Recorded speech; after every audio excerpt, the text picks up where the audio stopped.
সালামুন আলাইকুম তিবতুম ফাদখুলুহা খালিদিন।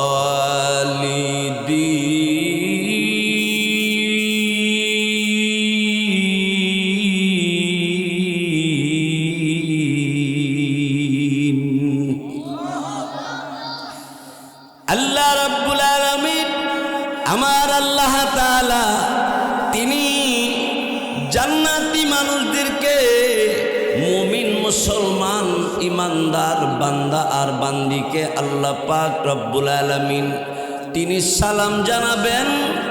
আল্লাহ বলবে, বান্দা আমি আল্লাহ তোমাদেরকে সালাম দিলাম, সালাম গ্রহণ করো। তিবতুম ফাদখুলুহা, আনন্দের সাথে জান্নাতে প্রবেশ করো।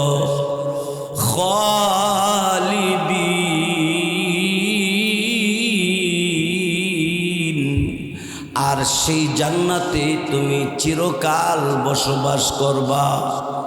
বাইশব আমার বন্ধুরা, আমার জান্নাতের ভিতরে আল্লাহ পাক রব্বুল আলামিন প্রত্যেকটা পুরুষকে আল্লাহ পাক 4 জন নবীর গুণ দান করবেন। জোরে বলেন, কয়জন নবীর গুণ? 4 জন নবীর গুণ দান করবেন। 1 নম্বর, আদম আলাইহিস সালামের সম পরিমাণ লম্বা বানায়া দিবে, মোটাও বানায়া দিবে। হযরতে আদম আলাইহিস সালাতু ওয়াস সালাম 120 হাত লম্বা ছিল। কতটুকু লম্বা? উনি আমাদের আদি পিতা। 120 হাত লম্বা, আর মোটাটা ফার্স্টটা হইল 7 হাত। উনি হইল আমাদের আদি পিতা আদম আলাইহিস সালাম। আমার আল্লাহ পাক রব্বুল আলামিন জান্নাতের ভিতরে আদম আলাইহিস সালামের সমপরিমাণ লম্বা বানাবে। আল্লাহ পাক রব্বুল আলামিন 2 নম্বরে ইউসুফ আলাইহিস সালামের মতো সুন্দর বানাবে। ইউসুফ আলাইহিস সালাম যে কত সুন্দর ছিল। ইউসুফ আলাইহিস সালামকে জুলাইখা ভালোবাসতে বাসতে পাগল দেওয়ানা হয়ে গেছে। তো জুলাইখার বান্ধবীরা কয়, একটা গোলাম সাধারণ এক ইউসুফের পিছনে তুই এভাবে লাগছিস, এত ভালোবাসিস তুই? বান্ধবীদেরকে জুলাইখা দাওয়াত দিছে, প্রত্যেকের হাতে একটা করে ছুরি দিছে আর একটা করে লিবু দিছে। বলা হইছে, আমি ইউসুফরে তোমাদের সামনে হাজির করব, আমার ইউসুফরে দেখবা আর লিবু কাটবা। কোরআন শরীফে ঘটনা আছে। তো ইউসুফ আলাইহিস সালাম পর্দার ভিতরে, পর্দা যখন সরাইছে, ওই মেয়েরা লিবু কাটতে কাটতে আঙ্গুল কেটে লাইছে। তারপরে ইউসুফ আলাইহিস সালামের চেহারা থেকে চেহারা চোখ ফিরে নিতে পারতেছে না, এত সুন্দর ইউসুফ আলাইহিস সালাম। ওই ইউসুফ আলাইহিস সালামের মতো সুন্দর বানাই দিবেন আল্লাহ জান্নাতের ভিতরে প্রত্যেকটা মানুষকে। কেউ শ্যামলা থাকবে না, কেউ কালো থাকবে না, সব মানুষ ইউসুফ আলাইহিস সালামের মতো সুন্দর হয়ে যাবে। গেল 2 নম্বর। 3 নম্বরে হযরত দাউদ আলাইহিস সালামের কণ্ঠের মতো প্রত্যেকটা মানুষকে আল্লাহ তাআলা কণ্ঠ দান করবে। এমনি তো আমাদের অনেকের কণ্ঠ বরাক বাসের মতো ফারাবাস, কিন্তু দাউদ আলাইহিস সালাম তিনি যখন তাওরাত কিতাব পড়তো, উড়ন্ত পাখি দাঁড়ায় যেত তার তেলাওয়াত শোনার জন্য। নদীর মাছ নদীর কিনারে আইসা দাউদ আলাইহিস সালামের তেলাওয়াত শুনত। দাউদ নবীর কণ্ঠ এত সুন্দর কণ্ঠ। ওই দাউদ আলাইহিস সালামের কণ্ঠের মতো সবাইকে সেই কণ্ঠটা আল্লাহ তাআলা দান করবে।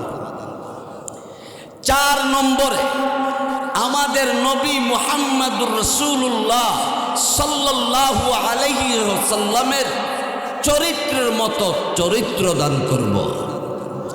আমাদের নবীর চরিত্র সুন্দর না সুন্দর না? আরো জোরে কর। বন্ধুগণ আমার, ভাইয়েরা আমার, আল্লাহ পাক রব্বুল আলামিন জান্নাতি মানুষদেরকে 33 বছর বয়সের পুরুষ বানাইব। পুরুষের বয়স 33 হবে, জিন্দিগিতে কোনোদিন আর 34 হবে না, এই 33 বছরই থাকবে। মেয়েদের বয়স 18 বছর থাকবে, জিন্দিগিতে কোনোদিন তার 19 বছর হবে না। জান্নাতের ভিতরে এই জোয়ান আর জোয়ানি নিয়া জীবন পরিচালনা করার জন্য আল্লাহ অনন্তকালের জন্য দিবেন। সেই জান্নাতে আমরা সবাই যাইতে চাই তো? সবাই যাইতে চায়? তাহলে দুইটা কাজ করবেন না। একটা কাজ হইল শিরিক করবেন না, মাজারের পূজা করবেন না, কোনো ল্যাংটা সা জড়া সা কোনো বন্ড ফিরের পিছনে ঘুরবেন না, আব্বা আম্মার খেদমত করবেন। আর 2 নম্বরটা হইল হালাল খাবার খাইবেন, সুদ খাবেন না, ঘুষ খাবেন না, চুরি করবেন না, মানুষের হক নষ্ট করবেন না, এর থেকে বিরত থাকবেন। আল্লাহ আমাদের তৌফিক দান করুক, বলেন আমিন। আমার ভাইয়েরা, বন্ধুরা আমার, আমার আপনার নবী, রহমতের নবী, রাহমাতুল লিল আলামিন, খাতামুন নাবিয়িন, রাসূল আকরাম সাল্লাল্লাহু আলাইহি ওয়াসাল্লাম তিনি কেমন চরিত্রের অধিকারী ছিলেন? আল্লাহু আকবার। আমার আল্লাহ পাক রব্বুল আলামিন তিনি কালামে পাক কোরআনুল কারীমের ভিতরে আল্লাহ তাআলা নবীকে বললেন, ইয়া রাসূলুল্লাহ, ইয়া হাবিবাল্লাহ, নবী গো আপনি সর্বশ্রেষ্ঠ চরিত্রের অধিকারী। আমাদের নবীর চরিত্র ছিল অত্যন্ত সুন্দর। রসুল রাস্তা দিয়া যাইতেছে, এক ইহুদি তার ছেলে যুবক মালের বস্তা নিয়ে খাড়ায় রয়েছে। রসুল জিজ্ঞাসা করলো, যুবক মালের বস্তা নিয়ে দাঁড়িয়ে আছো কেন? একজন বদলি, একজন কামলা তালাশ করতেছি, পাইতেছি না। রসুল ডাক দিয়া তোমার এই মালের বস্তাটা নেওয়ার জন্য তুমি বদলি পাইতেছো না? বলে না।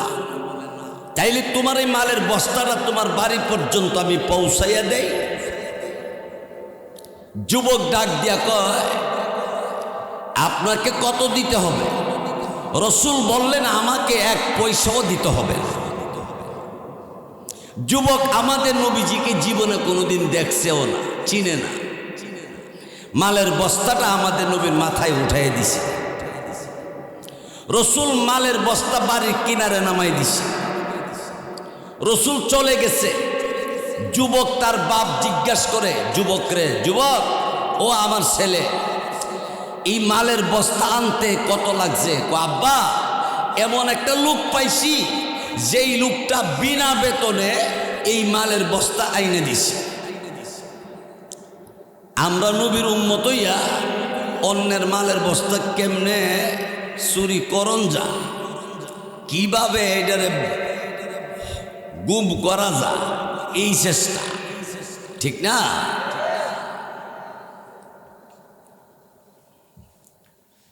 ইহুদিকে ছেলে ডাক দিয়ে বলল, আব্বা এমন একটা লোক পাইছি, 1 টাকাও নেয় নাই, বিনা বেতন আইনে দিছে। আমার ভাইয়ের ইহুদিরা একসাথে জমা হইল আর ডাক দিয়ে বলল, যুবক যেই লোকটা বিনা বেতনের টাকা সারা মালের বস্তাটা বাড়ি পর্যন্ত এনে পৌঁছাইয়া দিল, যুবক এই লোকটার নাম